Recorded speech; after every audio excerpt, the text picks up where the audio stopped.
Hello.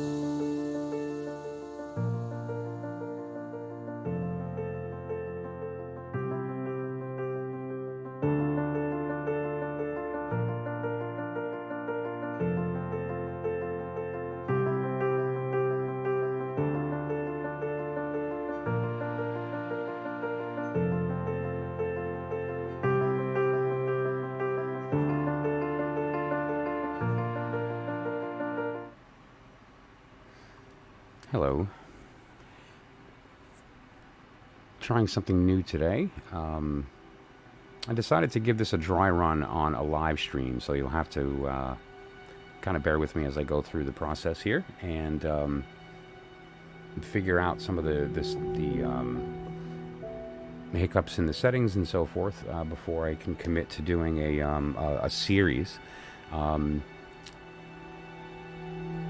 But basically, I'm kicking around the idea of doing a series called Demystifying, and on each different episode would be related to either a specific deck or a certain type of technique system within the tarot, and kind of shed some light on how these things are different and how they combine to create this system that we're so familiar with. And so I just thought I would start in the beginning, which is, at least from an empirical perspective, the oldest existing tarot deck that we have, which is called the Visconti-Sforza. So today we're going to have a conversation about some of the ins and outs of this deck. If you've never heard of it, you're going to learn a lot of interesting stuff today. It's the prototype really for the current system, and if you are familiar with tarot and even the Visconti-Sforza, I think you might find some of my opinions interesting. So let's give it a shot. And as this progresses, I'm going to take what I gained from this experience live streaming today and translate that into a longer, more produced, drawn out sort of academic historical version of this episode. So you guys kind of can see the sketch dry run version before it gets produced and is put up permanently. So without further ado, Demystifying Visconti-Sforza.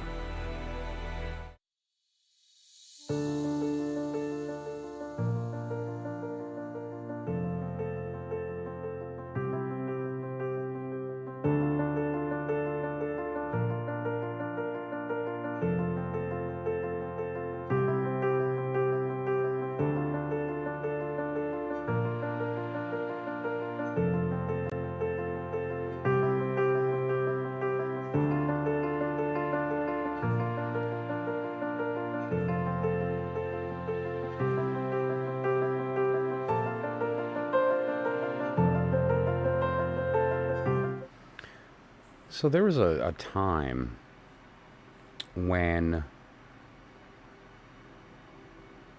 looking at some of the artwork in the tarot, there seems to have been, from my perspective, kind of an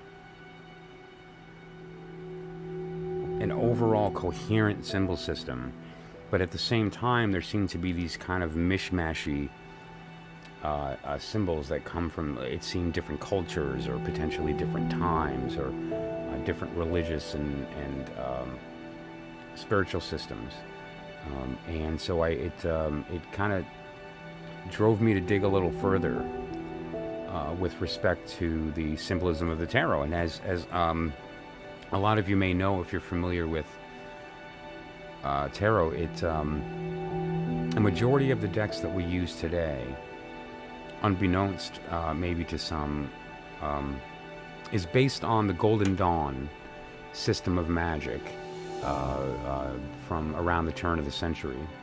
And the deck that we're all, of course, familiar with is the Rider-Waite Tarot. The Rider-Waite Tarot is deck that was created by Arthur Edward Waite and Pamela Coleman Smith. She was the artist. And really is the deck, frankly, that is responsible for mainstream popularity. This and the Thoth, arguably, as well, was a major part of that. But some of this imagery is seen in television, print, across the world, really, in any media, and has been popular for quite some time. This is the U.S. game system's mini version, but this is the tarot that we're all familiar with. And then I thought to myself, well, the symbolism is so heavy with respect to the Hermetic arts, and I thought, okay, well, what's the source of this? And it didn't take too long to determine that essentially it was a product of the Golden Dawn. And if you're not familiar with the story of the Golden Dawn, I'll tell it someday at length. But basically, there was some papers that were found in some very mysterious manner that had a code associated with it, and these individuals who found this decoded it, and it gave all this knowledge about the tarot's connection to the Kabbalistic tree of life, and that it's really just a pictorial representation of this system.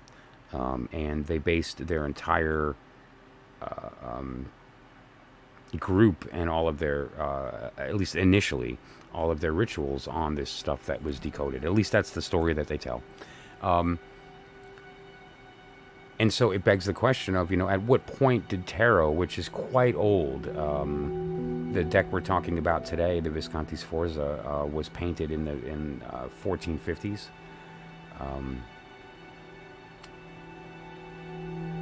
And so I wondered at what point that these concepts began to appear in the tarot. There are decks, obviously, prior to the Rider-Waite deck. And, the symbolism from there as well, going back further, shows some of these ideas. And so when I looked at the Visconti-Sforza, I looked at the cards and the artwork, which was kind of the precursor for the modern, it became clear to me that some individual that had to do with the creation of that deck was clearly a practiced, or at least learned, magician that was skilled in the knowledge of the Kabbalistic system. So, which I really thought wasn't really synthesized into a system until much, much later. I know that there was the Corpus Hermeticum, and there's the John Dee's work, and then there's even the work going further back than that. There's the initiates. There's all these different bodies of Hermetic arts. But when we're talking about Visconti-Sforza, it's interesting how this evolved into a pack of cards, and how that evolved into a divinatory system and a system of magic. So, kind of from the beginning, the deck itself is 78 cards, which is the number that we're familiar with in our current system. And were painted by an individual named Bonifacio Bembo. Bonifacio Bembo was a very famous painter of the time, very famous for his portrait art, and was known to paint religious figures of the time. This person was commissioned, this painter was commissioned to create a deck for the Duke Filippo Visconti and basically his daughter, I guess. She is the Visconti side of the Visconti-Sforza. Her name is Bianca. She's the daughter of Filippo, who was the Duke. He originally commissioned it. On the Sforza side was Francesco Sforza, who was the Duke of Milan, and founded the Sforza dynasty. And the marriage of these two individuals, they're right down here, these two individuals, were a very important part of the period politically. But that's out of the scope of this conversation. However, they did commission the creation of a Tarocchi deck.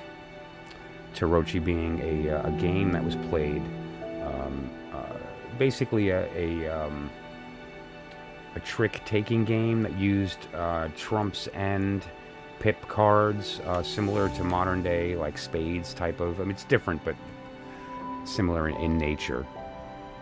Also called Triomphe. Triumph. There's a lot of different words for it. But basically, the Tarocchi was the term used at the time. And there were, as far as we know, 15 decks remain, which is not really 100% true, because a lot of them, some of those decks only have 2-3 cards left. Some of them are much more complete. And when we put all the pieces together, we have the full 78. There are 4 cards that were lost forever. We'll talk about that in a little bit. But they...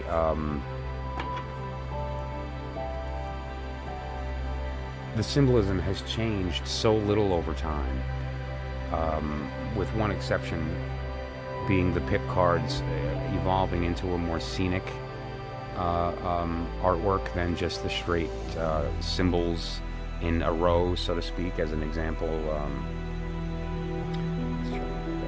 like here's the 4. This is basically the 4 of Wands as an example. This would be the 4 of Wands, or staves. But you'll see that the 4 of Wands that we've seen traditionally in tarot, it would be the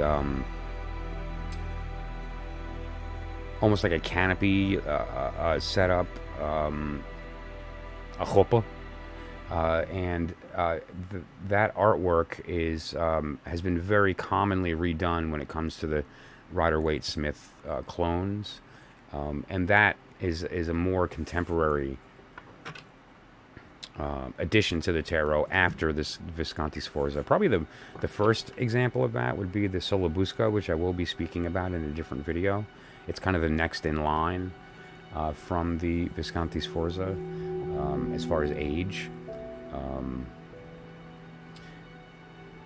But it is important. This is not the oldest tarot deck, the Visconti-Sforza.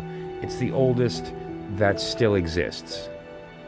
It's the oldest that we have pieces of, that we have actual, physical material.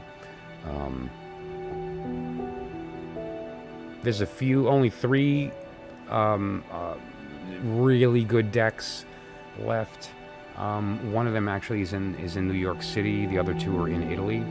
And Pierpont Morgan is the organization that went through the steps of scanning these, and they made the decision, which I kind of agree with, to unaltered printing. So the cards have not been touched up or reimagined or cleaned or restored in any fashion. There are decks available that are Visconti-Sforza but have been restored, and they're quite lovely, and the workmanship was second to none. But this, I think, has a more kind of pure energy about it in the artwork, with the knowing that a lot of the damage was due to use, and there's just something to that. I don't know, there's something to that. The original deck was designed with 78 cards. That included the 22 trump cards that we're familiar with, as well as the 56 small cards. Now, in this particular case, there are 4 cards that, unfortunately, just due to time and fate, are lost forever. And that is the Devil, the Tower, the 3 of Swords, and the Knight of Coins. And those were and have been restored, recreated, reimagined in order to complete the deck. But those are the only 4 cards that are not by the hand of Bonifacio Bempo. So that you should keep that in mind when looking at those particular cards. The person, whoever it was, that did the restoration in this particular example, stayed true to some degree to the style, but I believe was a little more rich in the color, and I kind of like it. It stands out that those cards are different and why, and it's very common in the industry of restoration that you don't match the original piece exactly. It's almost an insult to the artist. Rather you interpret it with the best of your ability, and with the intent of allowing the viewer to understand where the restoration took place while not distracting from the original, and respecting the original artwork. So in this case, this is completely unrestored, and is you'll see some damage on some of the cards as we go through them. And as we look at the deck from a perspective of divination, some of these symbols are kind of going to immediately connect with you, and some of them, if you're familiar with the Rider-Waite system, may be a little difficult because it is in what's called a pip deck, meaning that the small cards are not scenic, but rather show the individual symbols for each suit or each element separately and kind of lined up like you would in a standard playing card deck. These cards were created basically using multimedia, meaning that these cards were created using paint, but they were also created using gold, leaf, and various other metals. It was really quite something, I'm sure. I haven't seen them in person yet. I say yet because that's absolutely happening at some point. The original cards were 19 by 9 centimeters, which is basically, what is that, like 7 by 3? These are really close to the original size. These are kind of obnoxious. They're a little bit. Anyone who's used the Thoth, the large Thoth tarot, knows what I mean. But these are actually even a little more daunting, due to the fact that the cards are longer than they are wide, and so from the perspective of trying to do a riffless shuffle is just impossible. I mean, they're just too big to even consider that. And so typically I just kind of cut them in half and then let them fall, and kind of go that route when shuffling.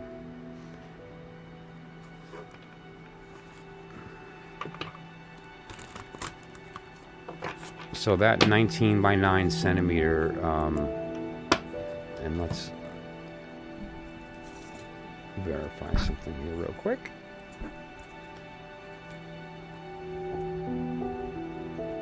It looks like just short of 3.5 and just short of 7, and in centimeter 9,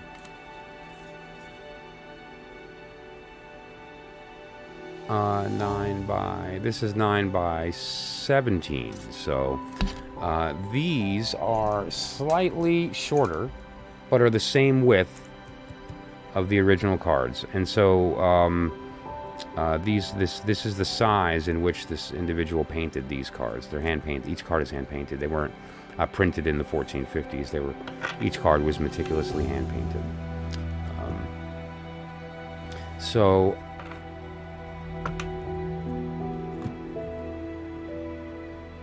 may be difficult at times to know what you're looking at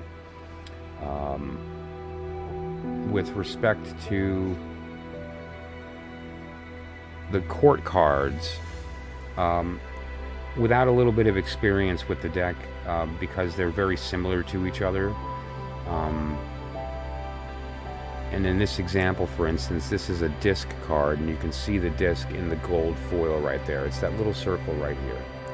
Okay, and that circle is in the hand of the person. That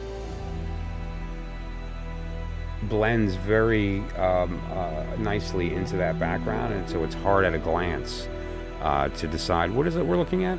And so one of the ways that you can do that in this deck is with the dressing of the individuals, and typically the coloring, like the eyes and the hair, as well as the dressing, are consistent within each suit. So you'll notice the pentacles or the coins have gold with a blue background, and this person is wearing gold trimmed blue as well, to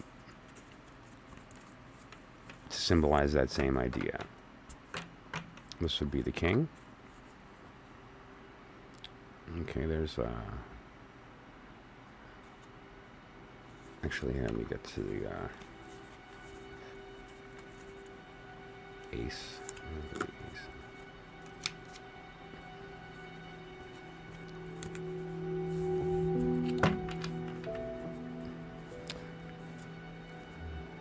You'll notice in this circumstance where we have the staff as opposed is there's no ornate coloring on the robe. The robe is less ornate.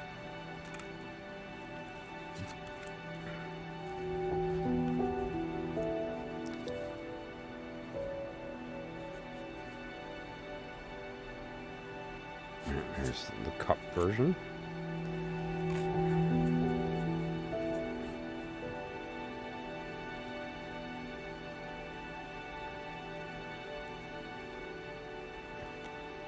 So you'll see there's some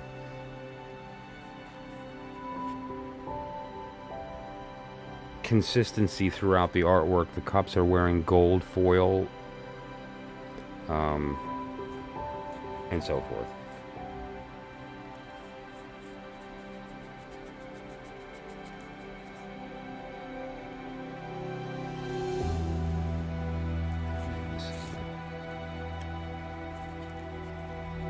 And so the court cards also, it's speculated that a majority of the faces, as well as some of the other qualities of the individuals in the deck for the court cards, are members of the Sforza family or the Visconti family. And that would just make complete sense if you're spending the kind of money that they probably spent on this project. You know, there's the renown that comes with just owning a tarot deck that was, you know, painted specifically for your family and for a purpose. You'd want it monogrammed, so to speak. So again, there's only 15 decks left, and that's not accurate if you consider that none of them are complete. But we're very, very fortunate that various organizations have taken the step of giving us access to this beautiful piece of history.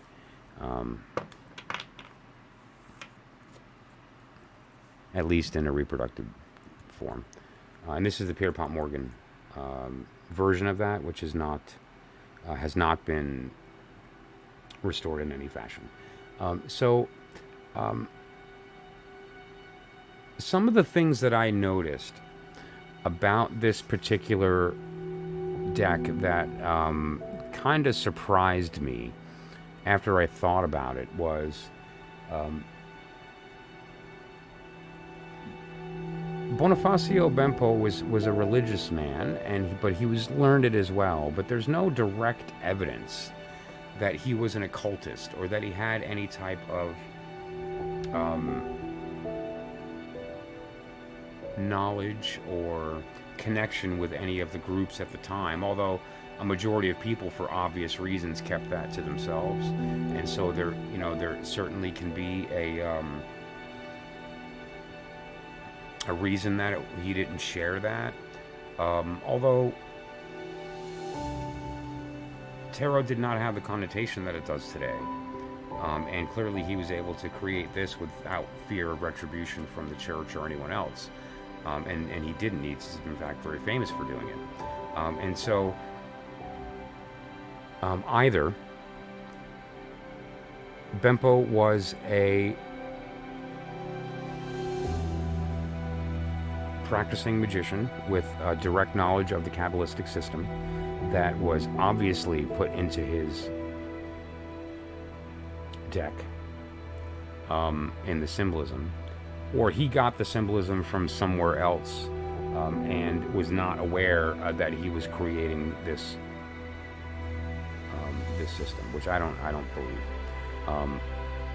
Obviously, the Viscontis and the Sforzas both were very wealthy families in power in one of the in a very interesting time when it came to this period in the Kabbalistic magical space, in the way it kind of intermingled with Christianity at the time, and there was kind of like permission to do that from a certain perspective. But it begs the question, or it raises, at least in my mind, the question of who knew that this was happening? Who knew that these symbols were referencing this other body of knowledge? Current tarot, starting again arguably with the Rider-Waite-Smith deck, is a Golden Dawn based system which combines the idea of the Rose Cross, the Rosicrucian system, with the 22 letters of the major arcana, and then the minors represented, elementally and otherwise, and the pictorial representation of the Kabbalistic tree of life, with the Sephirot being the small numbers and the paths connecting them in between being the majors. Again, getting more specific is a little out of the scope of what we're talking about today, other than to say that numerically and symbolically, there is various information in the Visconti-Sforza deck that clearly shows to me that the person who created it, or the person who designed it and then commissioned the creator with instructions, was a practicing Kabbalist.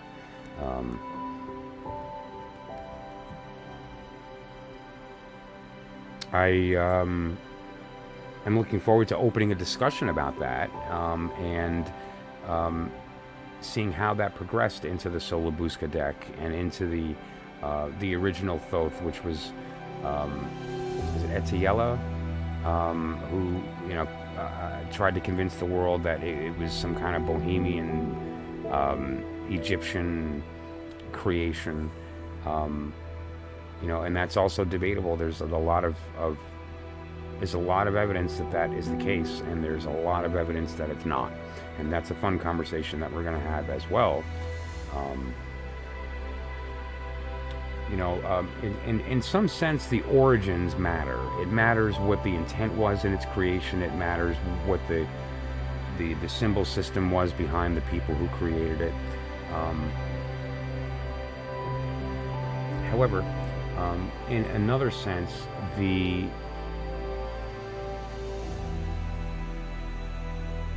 source doesn't matter if the information is true, if it works. If it works, it's right. If it doesn't work, it's not right. Sort of that pragmatic approach to the system.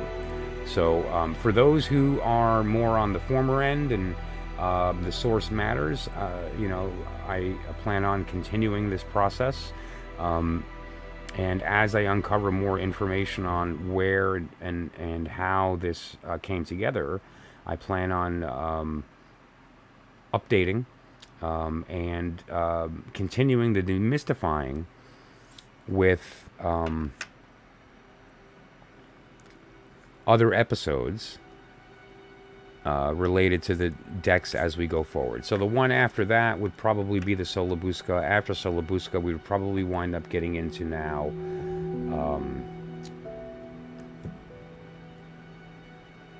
a couple of different actual systems. There's the pip cards that we're familiar with, the Attiela Thoth deck,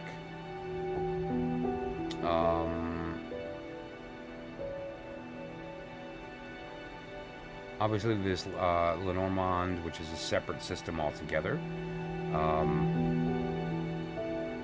Quite effective actually in conjunction with tarot, frankly. I think that there's something to that.